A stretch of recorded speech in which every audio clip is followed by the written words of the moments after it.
Entre as virtudes, existe uma que é o carro-chefe do progresso e poucas vezes nos damos conta disto. Essa virtude se chama humildade.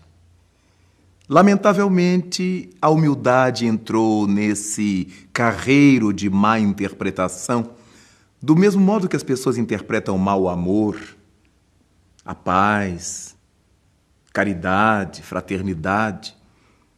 Se costuma imaginar que elas sejam quaisquer coisas, menos aquilo que de fato elas são.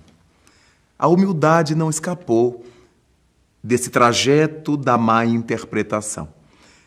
Para muita gente, ser humilde é ser covarde, é a tibieza, é a timidez. Mas a humildade não tem nenhum compromisso com a covardia, nem com a tibieza, nem com a timidez. Pelo contrário, a humildade é uma virtude proativa. É também uma virtude ativa. A criatura humilde não é aquela que fica esperando cair do céu.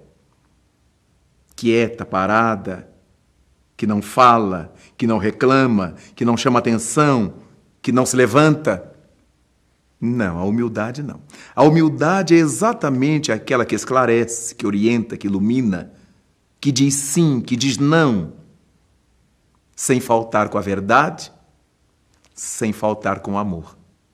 A humildade é exatamente a trilha sobre a qual o amor se move. Ninguém consegue amar se não for humilde. É importante pensar nisto. Porque quando nos lembramos que a natureza nos dá exemplos notáveis dessa virtude, basta vermos como é que o sol trata o pântano. Para qualquer pessoa à margem desse lamaçal, o pântano não passaria de um fétido, de um charco mal cheiroso. Mas o sol beija o charco, beija o pântano, drena-o e permite que sobre ele nasçam flores. Permite que sobre ele caminhem os homens. É a humildade. Ele não se preocupa se ali era lama. Ele se ocupa em atender. Nós percebemos que a água medicinal, por si mesma, a água pura que nos dessedenta, que dessedenta os animais, que dessedenta os vegetais, teve que atravessar as camadas mais rústicas de pedra, o filtro das pedras, para tornar-se útil depois que atravessasse a dificuldade. Jamais alegaria cansaço, jamais atiraria no rosto de quem a absorve, dos homens, dos animais, das plantas, o seu cansaço, o seu desgaste. Para chegar aqui, eu tive que atravessar as camadas de pedra. Para atendê-los, eu tive que sofrer isso ou aquilo. As águas não. Onde elas estão, cantarolam, refrescam, hidratam. E ninguém sabe das suas lutas para chegar até ali, para chegar à nossa mesa. Daí, então, nós encontramos, depois do temporal, que revirou a terra, que revolveu o solo, depois que a calmaria chega, novamente os vegetais crescem sobre tudo o que sobrou. É bonito ver a natureza mostrando essa capacidade da humildade. Como eu vou produzir sobre dejetos? Como eu vou iluminar o lamaçal? Mas por que eu tenho que servir as pessoas depois de ter enfrentado tantas dificuldades? O sol sobre o charco, a água vazando os minerais, as pedras, as rochas, e o vegetal crescendo sobre os escombros deixados pelo aguaceiro, pela chuva, pelos temporais. É tão importante saber que a humildade tem essa característica de servir, mas não de calar. De servir, mas não de se omitir. A humildade é que fez com que nós conhecêssemos pelo mundo afora a saga de homens notáveis, como Martin Luther King Jr., nos Estados Unidos, o negro que não se conformava com o apartheid social norte-americano. Em nome da sua humildade, fez uma campanha, uma marcha sobre o estado onde está a capital do país. A marcha sobre Washington, Distrito de Colômbia. Para falar ao país, juntou os negros, os brancos, os amarelos, todos quantos viviam na América, incomodados com aquela situação do preconceito racial. É claro que pagou com a vida a sua humildade. Mas a partir disso, o preconceito racial caiu nos Estados Unidos. Nova legislação se levantou. E o único negro que tem um dia oficial nos Estados Unidos, feriado nacional, é Martin Luther King Jr.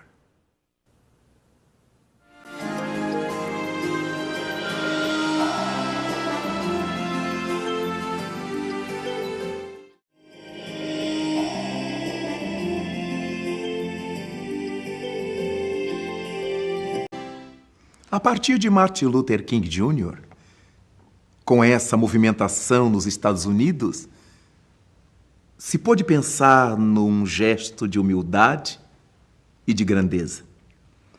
Se nós pensarmos bem sobre isto, aquelas pessoas que tentam passar uma imagem de que são humildes costumam ser muito orgulhosas. Aquelas que têm orgulho da própria humildade. Porque Jesus Cristo é o ponto máximo da humildade na terra. É o grande estro da humildade. Mas ele não se omitiu, não mentiu, não fugiu. Pelo contrário. Por seu amor à verdade, na hora em que os soldados chegaram no Monte das Oliveiras para prendê-lo, antes de que Judas lhe desferisse o beijo, os soldados perguntaram por ele, e ele voltou à carga: quem procurais? A Jesus de Nazaré. Aqui o tendes, eu o sou. Ninguém faria isto. Normalmente a criatura humana trataria de esgueirar-se, de fugir, de desaparecer dali. Mas a humildade de Jesus Cristo não permitia que o fizesse. Porque a humildade é uma virtude corajosa. Ela sabe que nada pode empanar a verdade. Então é uma virtude corajosa. Em outros momentos, vós me chamais mestre e senhor, e dizei-o bem, porque eu sou. Quantas são as pessoas entre nós que ficam querendo fugir das palavras elogiosas, das palavras enaltecedoras, embora gostando delas. Se fazemos um elogio por um prato bem feito, quem sou eu? Não sou ninguém, não fui eu, longe de mim. Bastaria a pessoa, se fosse de fato humilde, agradecer. Muito obrigado, que bom que você gostou. Fiz para você gostar.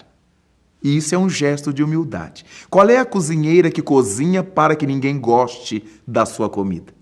Qual é a costureira que costura para que ninguém goste do seu produto? Qual é o agricultor que planta, que colhe para que ninguém compre seus produtos? Então, quando eles começam a retirar o corpo fora, é um gesto de falsidade. Eles estão gostando dos elogios. Bastaria agradecer. E se a pessoa disser-nos alguma coisa que a gente ainda de fato não é, o elogio se tornará um incentivo para que persigamos aquela virtude e não carreguemos o peso de um elogio vazio. A humildade tem essas características. Quem é responsável por esse material? Sou eu.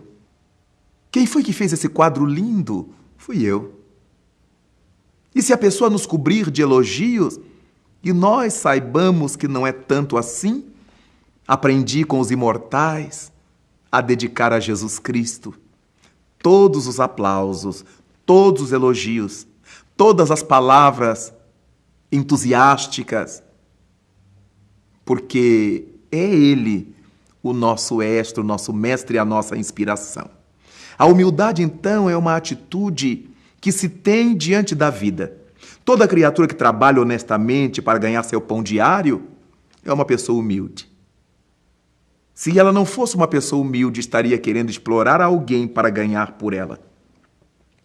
Toda criatura que realiza bem o seu mistério, que dá conta do seu trabalho, que se preocupa em concluí-lo bem, em agradar a quem o requisitou, é uma pessoa humilde.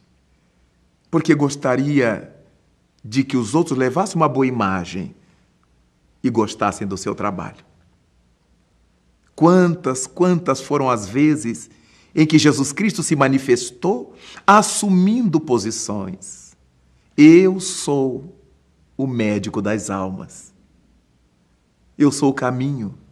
Eu sou a verdade, eu sou a vida. E ninguém chegará ao Pai se não for por mim. Imaginemos se em nome da humildade Jesus Cristo se houvesse omitido. Não sou eu o caminho. Não sou eu. Para onde os discípulos iriam? Para quem eles iriam, a quem buscariam? Por isso, vale a pena na nossa vida assumirmos posições. Mas isso não será indício de vaidade? Não. Será indício de verdade. Aquilo que é de nossa responsabilidade, nós assumimos. E aquilo que é da responsabilidade do outro, nós dirigimos ao outro. Não. Muito obrigado pelo elogio, mas quem fez foi ele. Muito obrigado, mas quem fez foi ela. Isso não é obra minha. Então essa é a verdade da humildade. Quem não é humilde costuma apanhar os louros dos outros para si. Está numa equipe em que todos trabalharam e ele assume para ele as glórias, o louro, e não explicita que os seus companheiros participaram. A humildade. Temos que focalizar bem essa virtude, porque ela é o grande dínamo impulsionador do nosso progresso humano.